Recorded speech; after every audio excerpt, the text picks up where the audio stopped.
syndicats, eux aussi, s'invitent dans cet entre-deux tours. Un rassemblement intersyndical à Rennes est en cours, esplanade Charles de Gaulle. On estime 700 à 800 personnes. Ces formations ici présentes s'opposent clairement aux idées du Rassemblement national. Benoît Levaillant et Guy Sabin ont voulu connaître les positions de plusieurs syndicats. Reportage.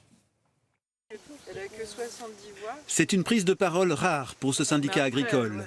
La Confédération paysanne d'Ille-et-Vilaine lance un appel pour faire barrage au Rassemblement national dimanche prochain. C'est un parti d'extrême droite qui ne correspond pas du tout aux valeurs que porte la Confédération paysanne, sur aucun point. De plus, ils ont voté contre un certain nombre de propositions que nous soutenions, comme par exemple plafonner les aides de la PAC à 60 000 €. De son côté, la coordination rurale, syndicat qui se dit apolitique mais est parfois taxé de sympathie avec le Rassemblement national, affirme pouvoir discuter avec tout le monde.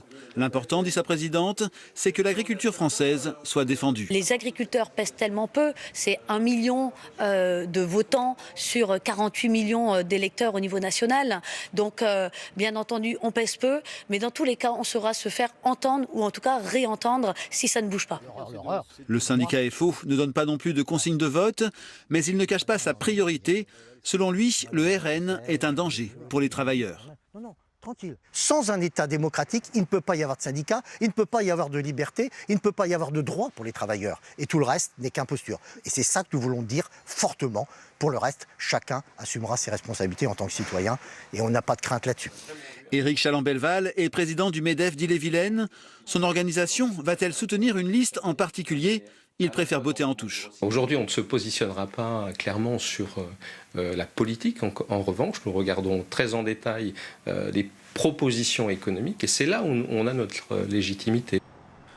Au niveau national, le MEDEF n'a pour l'heure pas donné de consigne de vote pour le second tour des élections législatives.